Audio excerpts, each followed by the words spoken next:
The Around the NFL podcast is more prolific at procreating than Damashek. Welcome to another edition of the Around the NFL podcast. My name is Dan Hansis, coming to you from a city filled with heroes in bunkers. Yes, city. We're all in the same time zone, and it's great to be alive. Greg Rosenthal, Mark Sessler, Ricky Hollywood. What's up, boys and girls? Hey, Dan. I think that's up for debate. I mean, let's be honest. I think Damashek, one thing I love about Damashek's approach to family is that he's taking sort of an ancient approach, which is I will, create children with multiple people. And that's how they did it back then. That's how you created towns and kingdoms. And, we're in a system where we're not allowed to do that, barring major rules. But I think I could follow that path if I wanted to. Why am I still talking? What is happening? I am letting Mark. Well, no, on this island. We're gonna cut this for social. Dan and I aren't even gonna make a follow-up comment. Mark's just gonna live with this. I will live with it.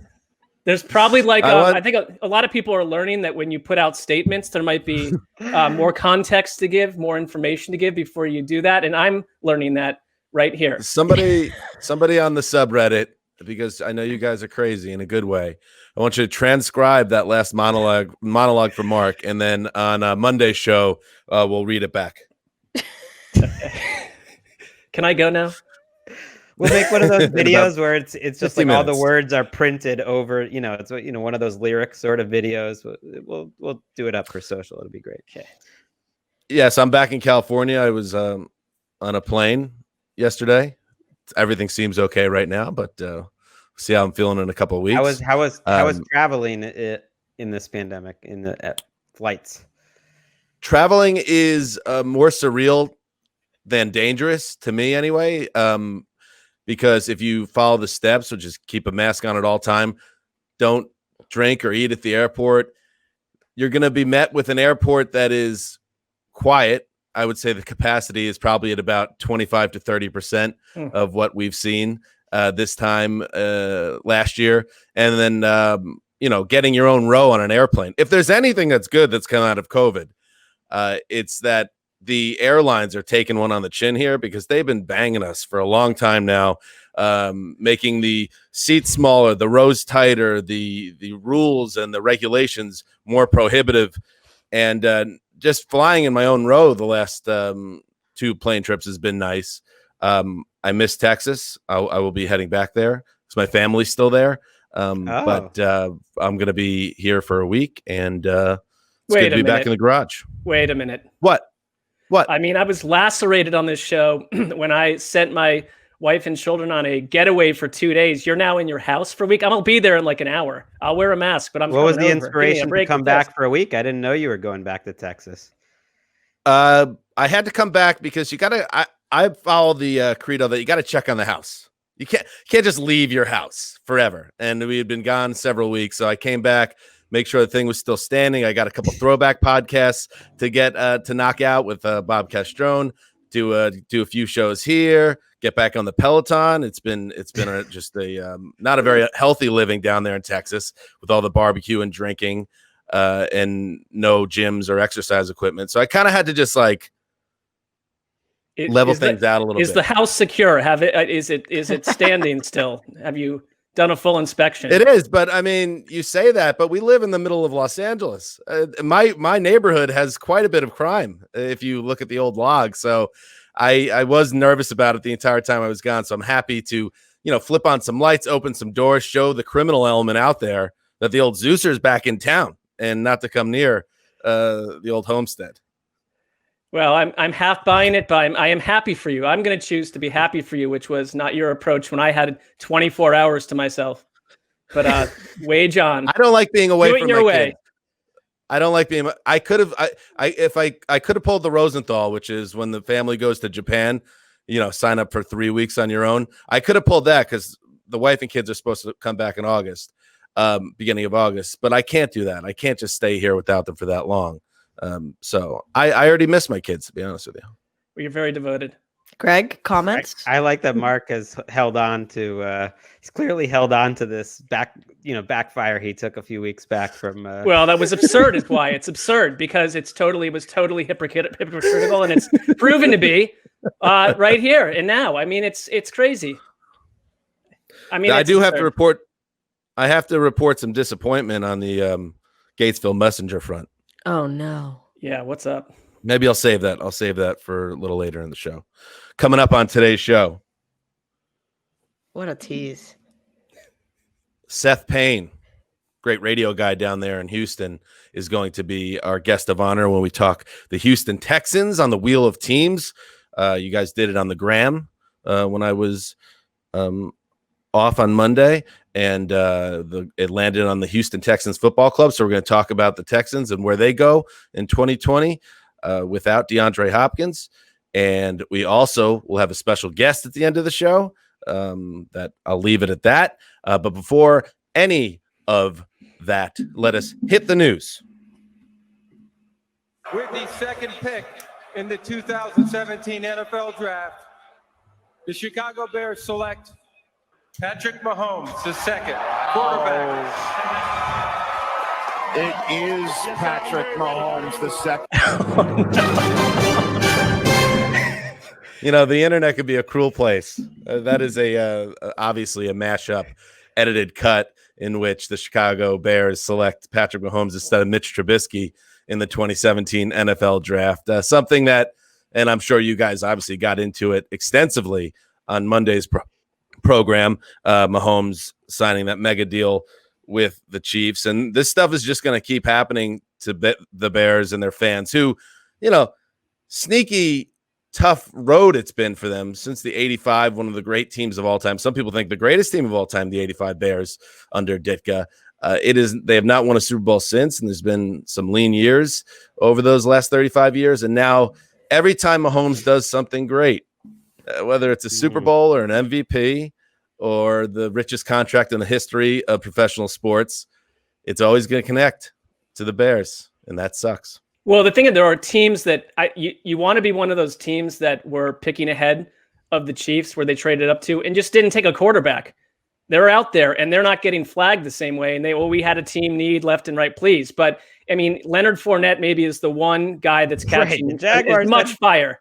The Jaguars had Blake Bortles. Heck, look who the Chiefs traded that pick to.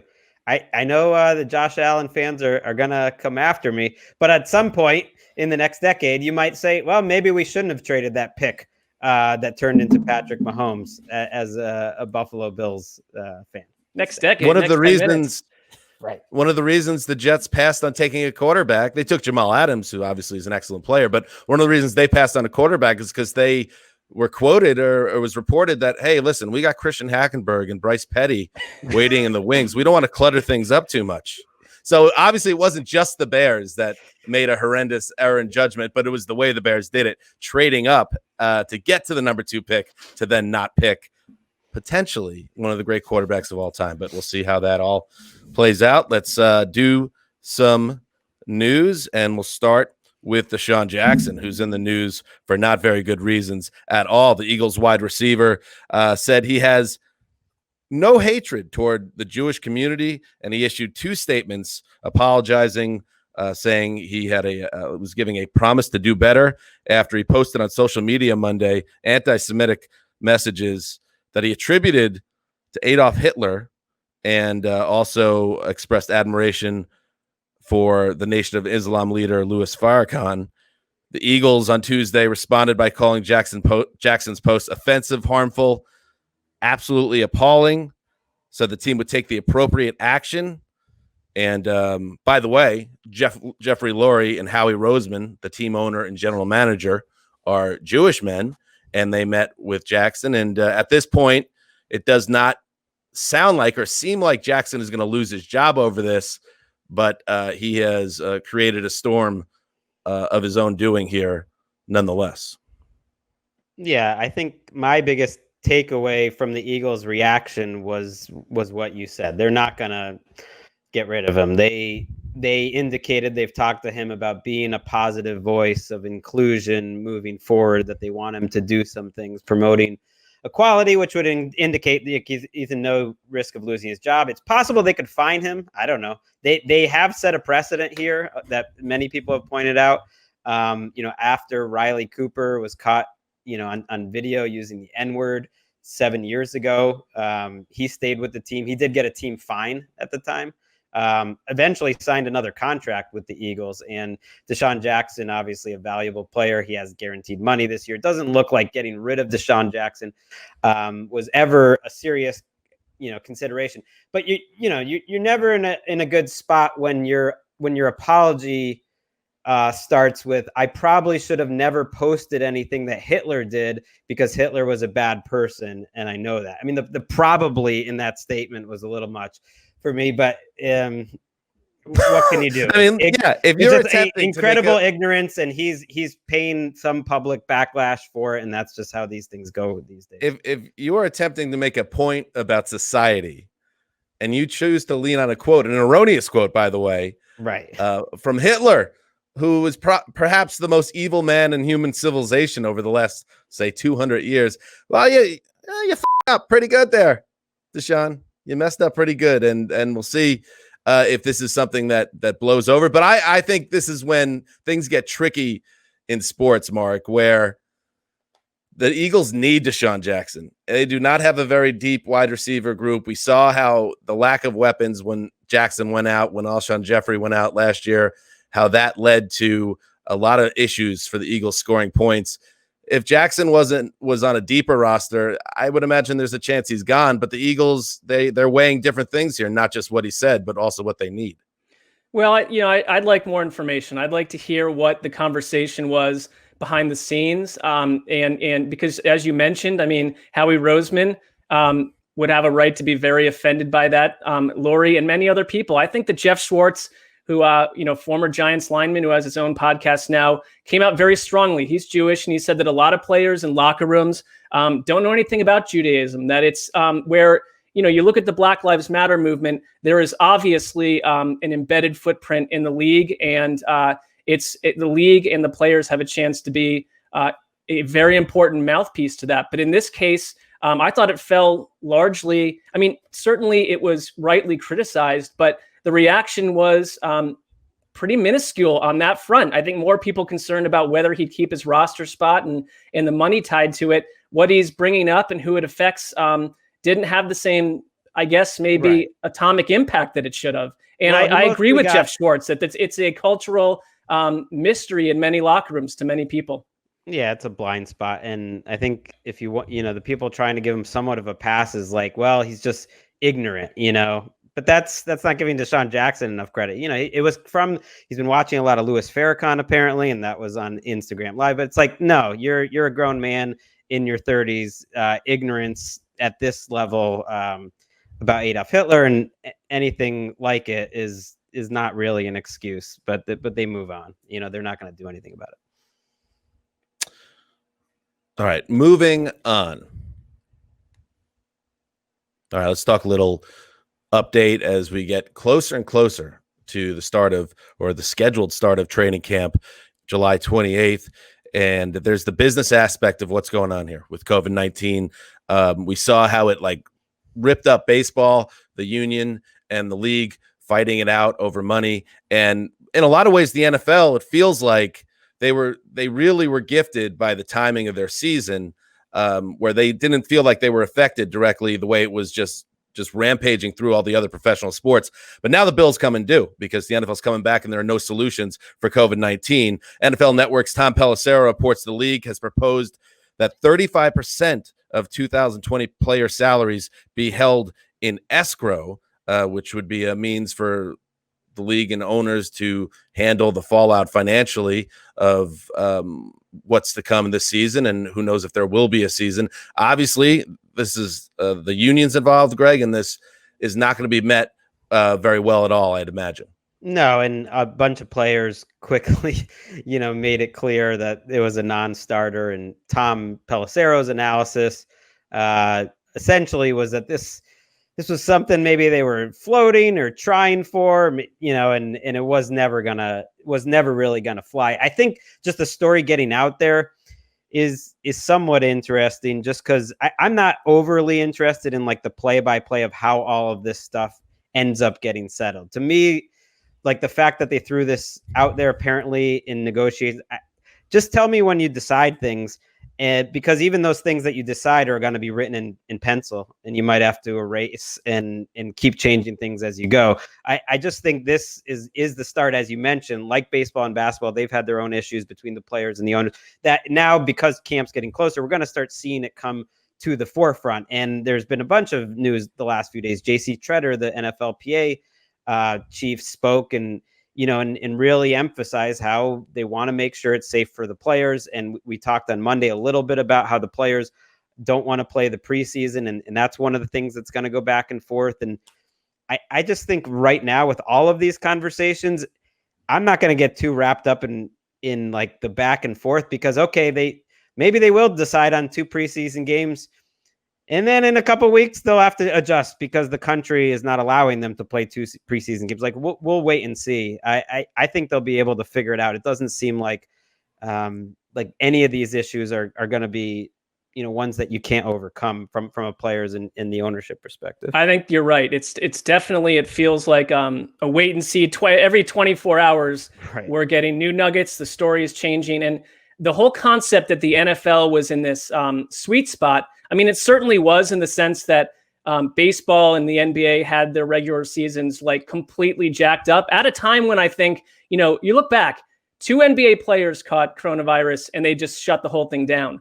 Now the MO is, how do we live with this and still have sports? And there is no sweet spot anymore. In the NFL, people can ask, why didn't they figure out escrow and money, all this stuff before? Because I think that there was, when we started these bunker casts, an inherent optimism that we would get out of this at some point, that probably by September, with what we were hearing, that we'd be on better footing. And that's just not the case. And we had almost every industrialized, country in the world, so it really wasn't that crazy of a thought.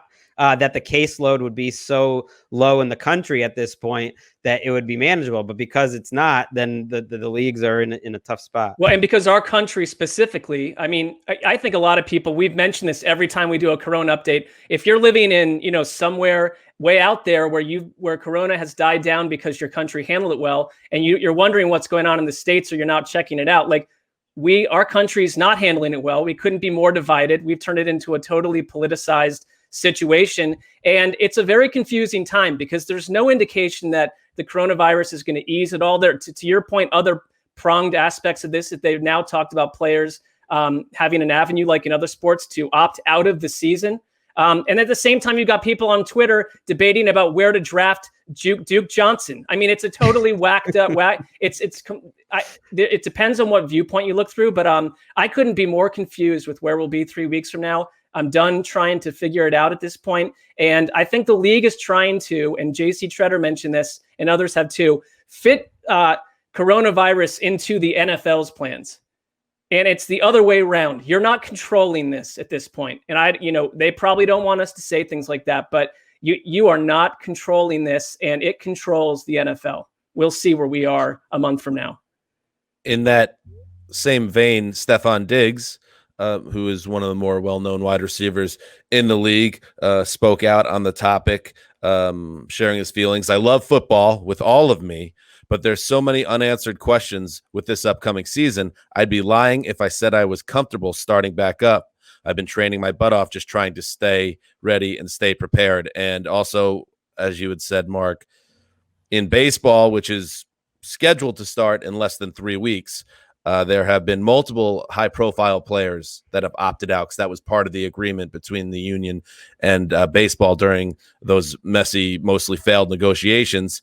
And we're talking big-name guys, frontline starters, everyday players.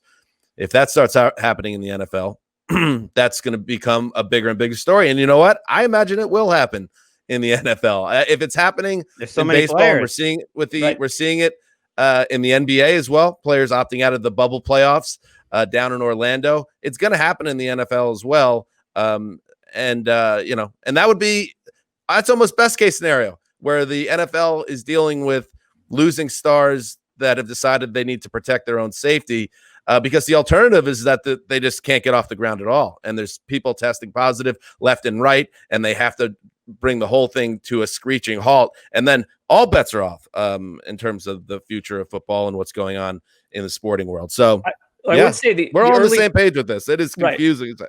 The early tone is hell. The NFLPA is taking a very strong stance. I mean, there were whispers, oh, we're working well behind the scenes. We've got X, Y, and Z figured out. Not the case. These players in all these leagues are more empowered than they've ever been. They're more, they're reading the same news stories that we're reading. They have extended families and the same concerns that we have.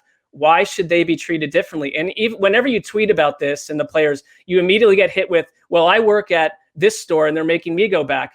Well, I'm not disagreeing with the fact that anyone should be forced to go work in a situation they don't want to be. But these players and JC Treader, I thought if you want to go read his 2 letters over the past 2 weeks, outlines why that's simply not the case, that this is an entertainment industry that generates billions. The NFL could potentially lose $4 billion. That would have impact on every team, every player, us, everyone that covers the sport. And the money is at the heart of this. If you had no money attached to this, who would be pushing these players back into this? We're beyond the America needs baseball, America needs basketball at this point. I am personally, maybe others just simply want to sit on their couch and watch sports while the rest of society is melting down. But it's much more complex than just having a diversion right now. Well, the thing that's happening now with getting close to the season is now teams are having to take real steps, and this is only going to increase. And so quickly, I did think it was important to see what the Ravens sent out today, which was you don't have to pick up your season tickets at all. That they're just going to be pushed. I mean, most teams have given their fans the option to do that, but the Ravens are just pushing all season tickets to next year, just sort of forget about them. And they recognized in a statement to their fans, in a best case scenario, they even put a number on it. They'd have 14,000 people in the stadium. And they said in the statement, they recognize there might not be any fans in the stadium. So it's not fair to have season tickets. So that's the first team sort of taking the step of like, there's no chance we're going to have even a half-filled stadium. And the timing of everything is really interesting because, okay, the teams that are doing camps in New Jersey and in New York, those places have 2-week quarantines if you're coming from California and different places like that. Well, camp's starting in 2 weeks. Like that's now. Like traveling around the country, that's all part of it too. So the time is now of where teams are going to have to start making decisions, which is really tough because especially in Texas and in California and some other places where there's NFL teams in Florida, it's going out of control. In more traditional football news, the Titans have been kicking the tires on Jadeveon Clowney for some time, it sounds like. And the pass rusher, who's still, of course, a free agent, was the subject of a conversation between Paul Kuharsky, who's covered the Titans down there forever, and John Robinson, the team's general manager. And Robinson, hey, he sees the videos being posted of Clowney. He looks good, but that doesn't mean they're going to give him a multi-million-dollar contract without meeting with him first. Here's what he said.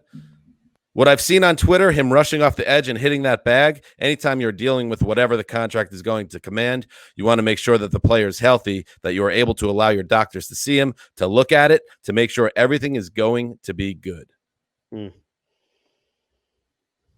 We tried to send this story into the Sun on our broadcast on our TV show, I guess, but it's slipping through the cracks. Clowney, I guess we know where he's not going though, which is the Browns.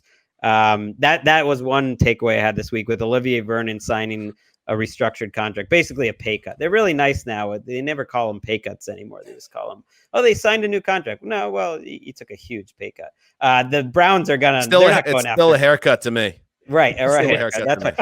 He's not going to the Browns. And people seem to think the longer this goes on, the more likely it is he just stays with Seattle because there is definitely a level of interest. They've offered him a contract and there's familiarity. And with this crazy offseason stuff, that could go a long way. I mean, the one thing to your point, Greg, that, it's the time is now for players to get to places. And it seems like if you want to see Clowney and if Clowney wants to be seen, you're not waiting another 3 weeks on this. He sort of sat out off seasons before a little bit in terms of like being careful about his injuries. I believe last year he sort of just practiced a few weeks and then he got ready to go. By the way, Olivier Vernon had a nice season last year. I think it's just like the fact that he was dangled as trade bait in everyone's little columns all off season long. Yeah, but he's making a lot of money. When he was everyone's playing, little columns. Well, no, because it's like now we're at the point. This is normally when we'd be getting real news and real information, and some of the stuff that we're generating feels like, didn't I just write this 3 weeks ago, or for the third time this year? It's like, please.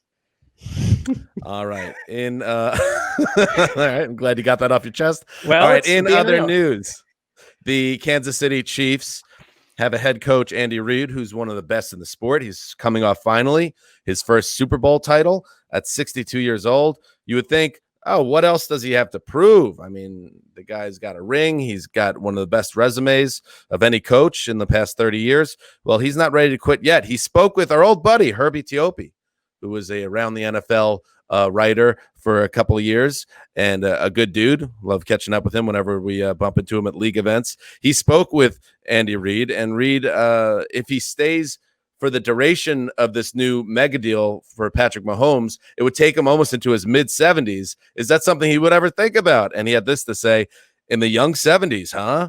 Listen, I haven't got to that point mentally where I'm thinking about retirement. One of the great things about this job is when you look forward to coming to work and to deal with the players and coaches. I'm lucky enough to be around good players and coaches. And you know what, Mark? If Patrick Mahomes was my quarterback and he was 24 years old and on track to be one of the greatest of all time, I'd feel pretty good about coming to work too as a head coach. I mean, you're Andy Reid. You have 3 losing seasons since 1999, but you waited this long to get a Super Bowl. Why not get 3 more, 4 more? I mean, you hear every player that says, when I walk out of that locker room into normal life, it's different. You miss it. Andy Reid is sitting at the precipice of what could be a legendary run here. Now, maybe they don't win any. We've seen that happen with teams that we've touted endlessly too. Million times. With Andy Reid, though, I mean, I trust this coach versus like a coach that lucked into a Super Bowl with a great quarterback. He is going to make this team different every year. He is the most innovative guy out there with someone, not Alex Smith. I mean, coach till you're 80. I mean, people are living longer anyways. What is 70? What is getting retired at 60 something or 65 when you got this sitting in your lap? Roll with it.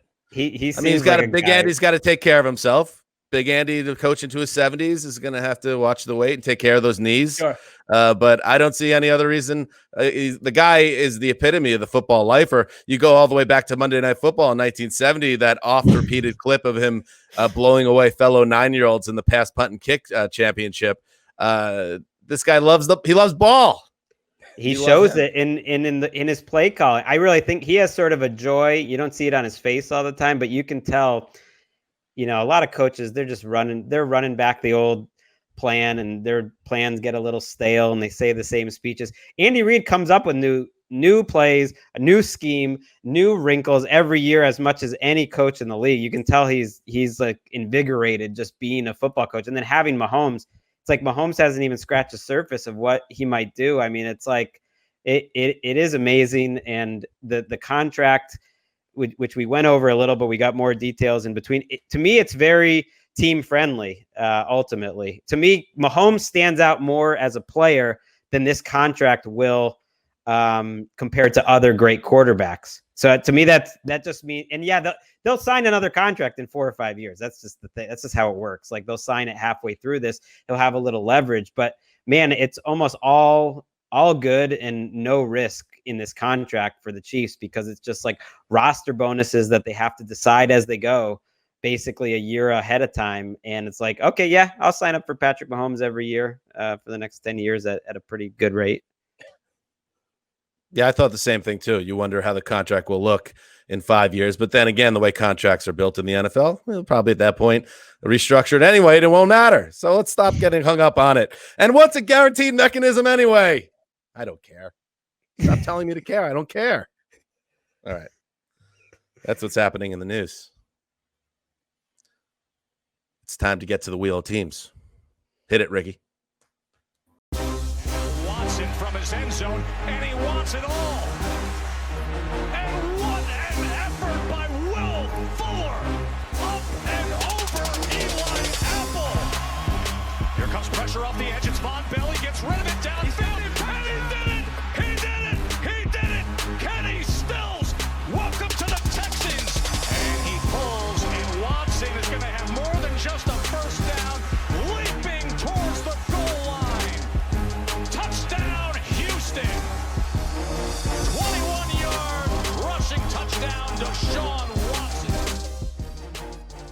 The Houston Texans up next on the wheel of teams, 10-6 last year, AFC South champions, won a playoff game and then lost the playoff game. Oh, yes, they lost. And to talk about what's happening in 2020, Seth Payne joins us, Sports Radio 610 down in Houston, also 10 years playing for those Texans and the Jaguars, and now he joins us on the Around the NFL podcast. What's up, Seth? Hey, that got me psyched up for the season. That was a good intro. Oh, I bet. That felt nothing like January in Kansas City. Thank you for that. I find myself newly energized. When they were up 24-0, were you thinking like, wow, they really might do this, they really might go to the Super Bowl, or did you not let yourself get there? I let myself go there. I was talking all kinds of smack. That was it. Oh, we had this. I ignored the fact that, I'd never heard of half the guys playing in the secondary, or that Pat Mahomes has made a business of. Pat Mahomes is the new Tom Brady, right? Where forever with Tom Brady, you'd say, oh, okay, it looks like there's no possible way they're going to win this game, but let's just wait and see into the second half, and lo and behold, he did it. So good for Pat Mahomes. Well, Seth, like when you typically, the way this works is if a team is coming off a division title and they had that nice overtime win against Buffalo and they had things started off very well against the defending champs on the road, you would look at the next season as, okay, that was the building block. Now we take the next step. But is that the vibe right now in Houston? Because of course, and we don't need to dwell on this because it's been covered ad nauseum at this point, the DeAndre Hopkins trade, but you have Hopkins out of town. The way that they lost to the Chiefs really kind of suggests that they're not even close to being at that level. Is there a level of optimism that this team is ready to take the next step? I don't think so. I'm sure within NRG Stadium and within Bill O'Brien's, skull there is. And I think the question just becomes, what's it like in there? It's a tempestuous place. It's very, it's funny. Look, I saw that a couple of you guys followed me on Twitter before I came on here because you're doing what good hosts do and you're trying to look for information about any of my recent opinions. I already did, Seth. Yeah. Well, I added you this morning, so guilty as charged. And I thought to myself, man, I've had nothing but fluff on there since I believe it was March 20th when I said, all right, that's it. I'm done. The DeAndre Hopkins trade has broken me. I'm not tweeting about the Hopkins trade anymore. 3 days prior to that, on March 17th, I had said, fire Bill O'Brien today. Wow. And look, I have come off from that because, for one, it's an idiotic opinion to fire Bill O'Brien the day that the owner, Cal McNair, definitely signed off on the trade of DeAndre Hopkins. But I think that was an emotional blow to the fan base. DeAndre Hopkins is one of the guys that this team in the fan base has been proud of for the last few years. He's one of the best wide receivers in the NFL. And it felt like, okay, this is Bill O'Brien with his scheming and his master plan. He's somehow better and smarter than having DeAndre Hopkins on the football team. And one time out of 10 in the last 20 years that a team has willingly let go of a top 10 wide receiver, the offense has been good just one time out of 10 the next season. It's just, it's not a recipe for success. Any optimism, and I've Stockholm syndromed myself into this. I've talked my way back into, being optimistic about this season. The biggest thing is that you've got a ton of speed on the field. Brandon Cooks, Randall Cobb, aging though he is the first actual veteran slot receiver that Bill O'Brien has had in Houston. And as much as they're trying to emulate the New England formula of success, he's done it that entire time with Braxton Miller, Kiki QT, all these other guys who are just young, raw, and ultimately unproductive slot receivers. I think now what Bill O'Brien's vision is, whether it works out or not, is to have speed all over the place. Will Fuller, Kenny Stills, that's a lot of speed. In the backfield, you've got Duke Johnson. You've got David Johnson, who, despite not being anything like he was in 2016, is still fast and slippery as a receiver. So that's where the optimism comes, that Deshaun Watson still has probably the best selection of veteran fast receivers that he's ever had. I would ask you this question. And number one, I did do a little research on you. My grandparents lived in Ithaca. I see that you're a Cornell guy. So I went to a lot of Cornell games in the 90s and wonder if I ever maybe caught you playing there. possible. He probably all over the place. I might have Because, seconded. yeah. I also noticed that. What was the scene like there, Mark? Just getting wild at the Cornell games in the 90s. I think mean, it was a pretty good scene. It was a pretty good scene. But the other thing I noticed about Seth, we're looking at some research on your Wikipedia page. It says that you're descended from a long line of farmers outside of Victor, New York. That's the first line in your Wikipedia entry, which I find an intriguing way to open up that discussion. in the personal section, Yeah, or it just literally kind of, the opening graph? The first thing I saw, it says Payne is descended from a long line of farmers outside of Victor, New York. And I was like, is this the right Seth Payne? I know, but it was. So. Yeah, it is, because if you look at his Twitter profile, he was drooling over one of those machines that picks up the haystacks or whatever the hell's going on out there on farms. I will ask you a football question, though. You got to let him respond to that. Okay, fine. Let him respond first. I don't want to corner you with that one, but go. The long line of farmer things, that is true. It is a weird thing to have as your first line in a Wikipedia page, but that's been there for like 25 years. Okay. So one of my 27 cousins in Farmington or Victor, New York has kept that alive. And I've had my listeners go in and edit that. Like usually before every Super Bowl, I'll have our listeners go in and turn it into like I'm a 5-time All-Pro, 3-time Super Bowl champion, because that gets you a lot of attention, right, on Radio Row. They just want the guys that have the bling. And so I bought a haybine last week, and it was a big move for it. It's the first actual piece of farm machinery I've ever owned. What is a haybine? I don't even. What does it do? It's you're in the city. You got a big building right behind you. It's a nice shot. I'm actually up in my in-laws' hometown of Olean, New York. So that was a skyscraper in 1873. I come from a family of farmers. What was the question, Mark? Well, no, I was just going to on the Bill O'Brien topic, because Bill O'Brien. I mean, I see him as I think he's a good game day coach, and for all the Bill O'Brien critique, Laramie Tunsil, for the expensive cost that attached to that, he did help that line a lot. You look at some of the things that he's done, and I can approve of some, and I found on others, but I do wonder, because I think Bill O'Brien also, in a very interesting offseason, was one of the most outspoken coaches to say, I'm going to kneel with my players. He didn't hesitate or wait to see what anyone else said. Inside that locker room, for a guy that stripped DeAndre Hopkins out of there, probably caused a lot of internal havoc. On a scale of 1 to 10, like, how popular is he with Texans players right now, do you think? That's a really interesting question, because I think, even though we were joking about it earlier, I think Bill O'Brien is a complex dude. I mean, he's very bright, but he's also very impulsive at times. Multiple times he's benched his starting quarterback on the first game of the season. He went for it on fourth when he shouldn't have, and he didn't go for it on fourth when he should have in that Kansas City playoff game. I think within the team, I think he's like a lot of NFL head coaches. It's that some guys like him, some guys could do without him. Brandon Brooks famously said that he didn't want to play football anymore when he was playing for the Texans. Deshaun Watson, a great player too. He's turned off some great players. Yeah, and sometimes you wonder, okay, when trades like the DeAndre Hopkins trade or the Jadeveon Clowney trade go through, how much of that is a calculated general manager decision versus a head coach who's acting as a general manager and just wants to get rid of a problem as fast as possible? So I think that's a complicated question. I think the biggest thing that you have to be concerned about is, how does Deshaun Watson feel about Bill O'Brien?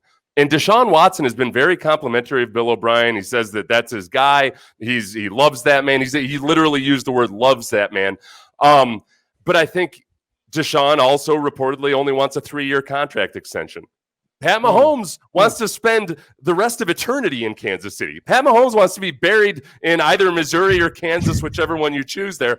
Under the goalpost. Yeah, he signed a ridiculous contract that basically gives Kansas City the right to franchise tag him for 10 consecutive years.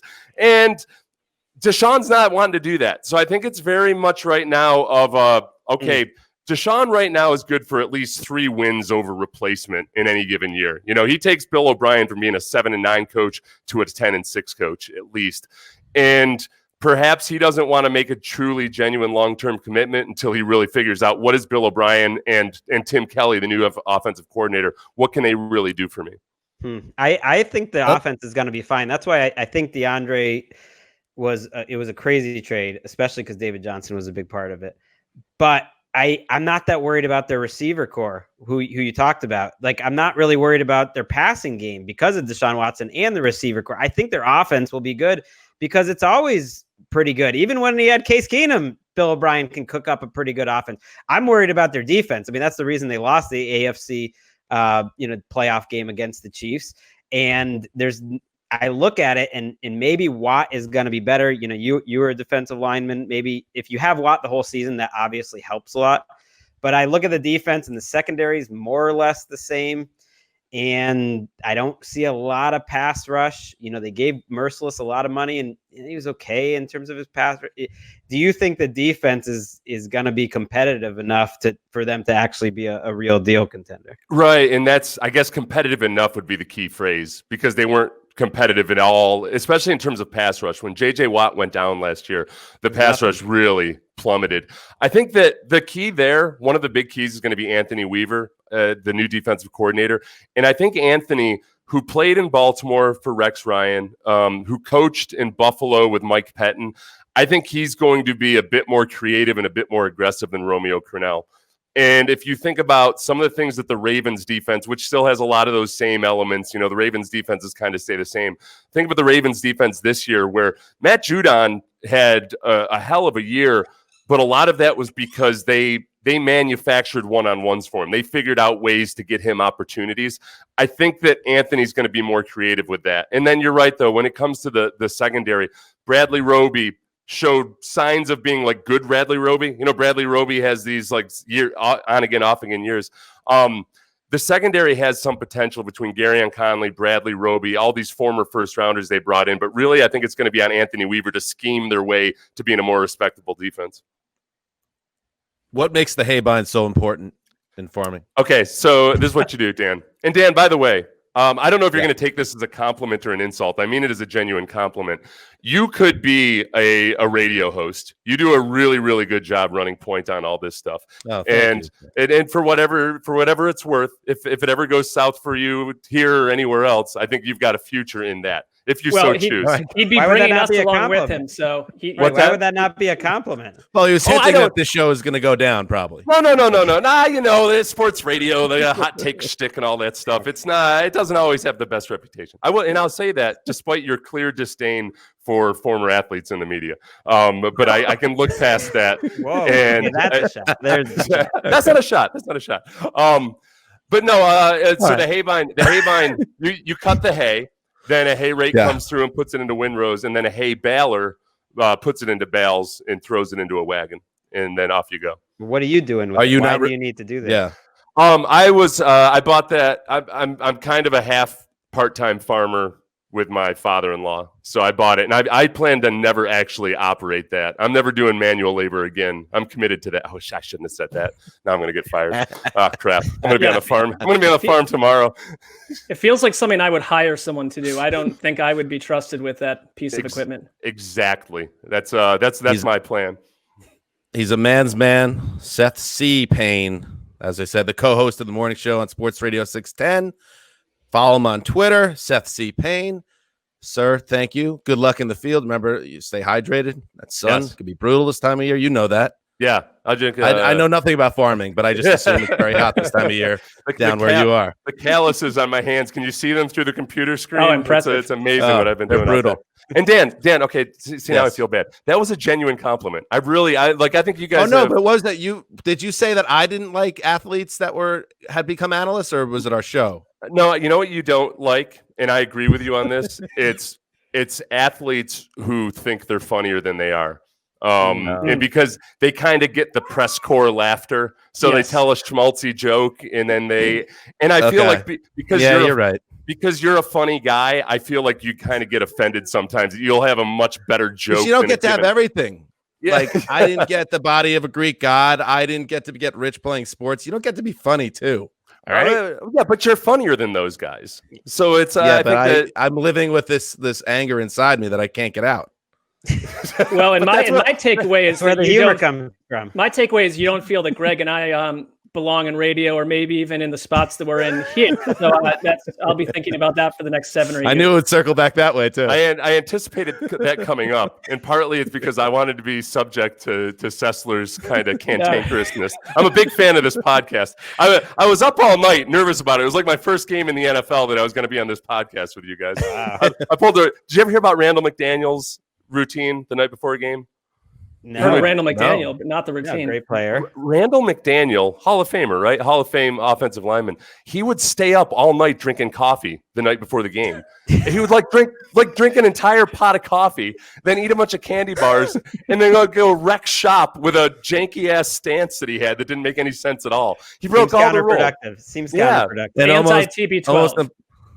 Almost impossibly still alive, Randall McDaniel. Congratulations to him. Thriving. All right, so thank you, buddy. We really appreciate it. You killed it, and we'd love to have you on again down the road. Oh, my pleasure. Thanks, guys. Thank you. There he goes, the great Seth Payne, and a great name too. Wow, you know, you're a defensive line. You have to be a defensive lineman if you're a farmer with the last name of Payne. Well, you're down in Houston where they had the old House of Payne. I mean, he came a little bit along after that, but it would have been perfect had he been about 10 years younger or older. I guess I'm like falling into my old throwback podcast habits when immediately I was like, no, House of Payne's from Boston. Anyway. All right. Before we say goodbye, it is time to welcome on one of the great people. One of the people that a person that we've missed so much during his time away from the show, and with the great Link Wessling joining the world, Chris Wessling. Welcome back to the Around the NFL podcast. How the hell are you, pal? It is great to see you guys. I forgot what you looked like. It's been so long. Do we look better or worse than you? Better. Recall? Shocking. Okay. Can't be better. Shocking. You all look better. Dan's got some kind of glow, some kind of tan. Greg's got this jawline thing going on and trap muscles that I don't remember. And Mark looks about 10 years younger. Oh, I'll take it. Wow, buttering us up, Wes. What is going on with the trap muscles? Come on anytime here. What? I don't know what he's talking about, but I like it. What am I gonna do? Argue? What am I gonna? It's like that 14-year-old picture he has with the long hair, and he's in the band, and he's got these outrageous trap muscles. Maybe it's tennis. I've been playing a lot more tennis. Maybe tennis really works on those traps. I think, Wes, you're specifically speaking to a broadcast where the lighting in Greg's studio, if you want to call it that, room, was darkened, and he had according to people on Twitter, a Latino-esque look to him. You did not look like Greg. You looked like you were from I don't know. Remember those old Barbara Walters specials from the 80s, and it had that weird filter that made Barbara look about 30 years younger, and the guest, it was very flattering. I think Greg got the filter. Great. He does have a new background since the last time I've been on. Yeah. It has been. All right, I also put a little picture of myself and my brother as. I noticed that too. That's nice. Is that you and your brother?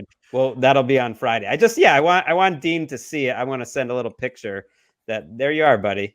You made it to That's NFL. a nice job by you, Greg. Very weird. Nice job by you. I just spent some time with my brother, Kevin Danger, and you forget about how much you miss your family, and you're not with him. Chris Wessling, you're like family to us. What's going on with you, buddy?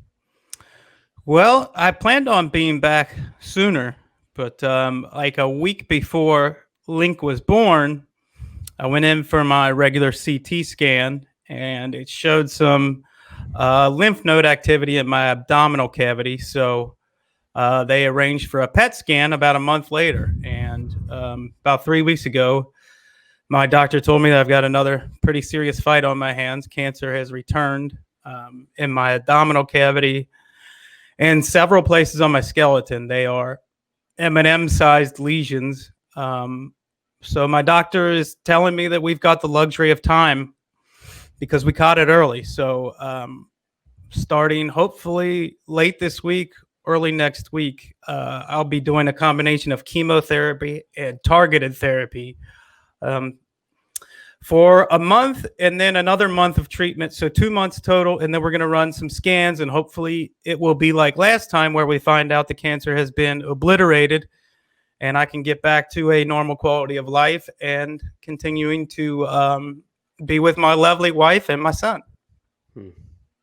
Yeah, thinking about like the timing, finding that out like a week before, Lincoln was coming.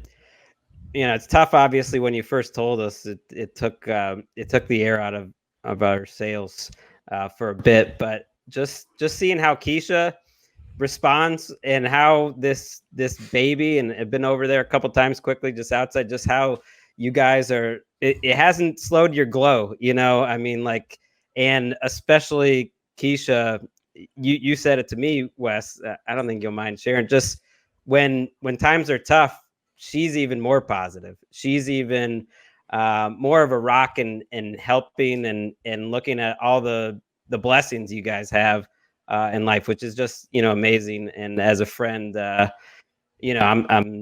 I'm sad that you have to go through this battle again, but I'm happy. I'm happy she's alongside with you, and I know you're gonna be great. And you've got us, and you've got the listeners too, who I know sent you a lot of support too the first time around. Well, it's a hell of a brutal fight, and I like to say that I've got the best corner man in the business with Keisha. She's tougher than I am, and we had a good cry when we found out, but then immediately it's like, okay, now it's time to fight. And you mentioned the listeners. I know this from experience. You did not get through something like this without love and support from other people. It brings you down spiritually, psychologically, and you have to have a positive attitude. You have to live in the present, because you can't decide that your best moments are over, and you can't decide that the future is scary. So you live in the present, and the listeners help me do that. Yeah, and Wes, I mean, that is Keisha's superpower, and we saw that firsthand, and you lived it firsthand the first time around. And I mean, I think experience shows everyone here and anyone listening that I learned a lot from you. The first battle that you went through, and I really, and I mean this, I don't think I know of anyone who exhibited more strength in the face of it. And so I know you can do it again. I think everyone else does too. Keep your spirits up, and don't be afraid to ask us to help in any way, or just to listen, because we are here for you until through the whole thing. That's all I can say, is that as friends, we'll be with you the whole way. Yeah, it is such a great support system that you have behind you, and Keisha's right at the front.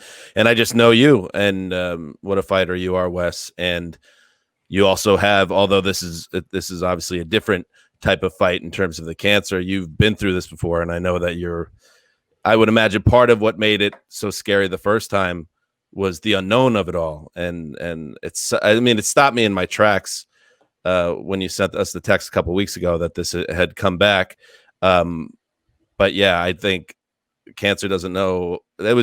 Cancer made a bad decision to come back on you, because it's going to get its ass kicked again, and we're going to celebrate just like we did the last time, and I can't wait for that.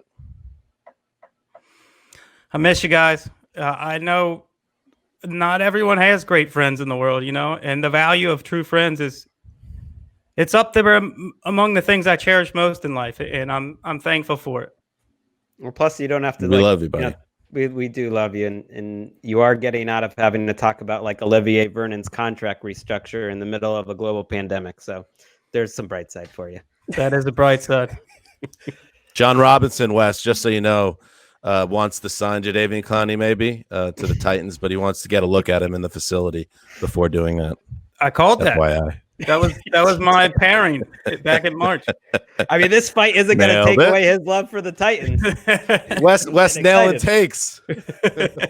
Parachuting in and nailing takes. Oh yeah. All right, Wes. Well, I'm sure the listeners appreciate your candor in this. That was the other thing that I was so impressed in by the first time, was that how open you were about the battle, and it takes a special person to be that open. It's a quality in you that I've always envied, how open you are with people. So you're going to get an outpouring of support like you did last time, and it's coming from us too. So it's going to be a wave of positivity coming down at West Manor. I'm already tired of like stretching the truth and obfuscating what's going on when people send me DMs on Twitter and on Instagram. Where you been? And it's like, I want to tell you, but I'm not there yet. I want to know more about what I'm fighting before I tell people what I'm fighting. My doctors they're optimistic that I'll be back in remission within a couple of months, and I hope so too. I'm hoping to be back on this podcast within a week or two. Shadowy League HR figures have kept me away from just joining it, for 10 minutes here or half an hour there, which I'd like to be doing the last month and a half, but it's against the rules, so I haven't been able to do it. I like to see that you're still battling entities and authority figures within the NFL media realm. That says you're fighting. You're not done fighting. Hopefully in a few months I can say they'll never tell a 2-time cancer survivor to wear a stupid lanyard. I was just going to ask you if the hospital makes you wear a lanyard too. Hell no. The man does not wear lanyards, and that's final. It's not happening. We love you, Wes. Well, love you too. We love you, buddy, and spend that time with Lakeisha and Link, and hopefully the Reds come back in a couple of weeks, and your treatment's going well, and away we go. Hopefully the baseball season means something, because that would be nice to take my mind off of things. And I won't even bring up the fact that there's going to be a DH in the National League, because you don't need more bad news. Oh my God! Why don't they just label it slow pitch softball? Just relabel the game. I miss softball. See, you got to get better for that too. We got to get back on the softball field. I got to get you out of retirement, but there's another roadblock there as well now. Love you, Wes. Life. Love you, Wes. Love you, buddy. Love you All too. right, there he goes, the great Chris Wessling, and that is the update. Like I had mentioned a couple weeks ago, Wes had texted us just let us know, and obviously it's something that took the wind out of our sails, and quite frankly, and I know I'm not alone on this, that the last couple of weeks of doing the show has been not great. It's been kind of knowing that the unknown of it all, and that Wes is sick and not feeling well is. The show's not whole when he's not there, and to know that he's in this tough situation, it's been very tough sledding. But just seeing him just now and hearing and knowing he's optimistic and getting great treatment with a great support system, that makes your day.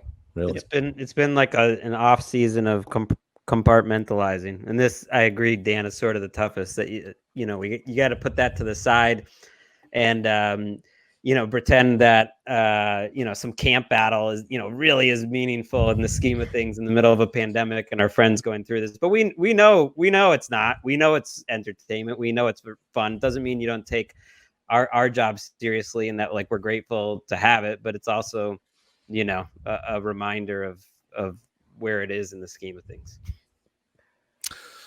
All right. You know what? I'm gonna have to stick a pin in the update on the Gatesville Messenger. It just seems weird to talk about it now, so we'll have to tease that for next week. And I feel like you're not very excited to discuss whatever the update is, but I will. I'm not. Put it this way: I'm not. If it seems like I'm putting it off on purpose, I'm not. It's just the way it's been working out schedule-wise. But yeah, I have something to get off my chest about it. I'm not thrilled about it, but let's stick a pin in that until Monday. Maybe me and the Gatesville Messenger aren't seeing so eye to eye right now. Who knows? It probably won't pop up on our NFL Network broadcast. We are back this Friday, but you never know. So tune in. So check that out.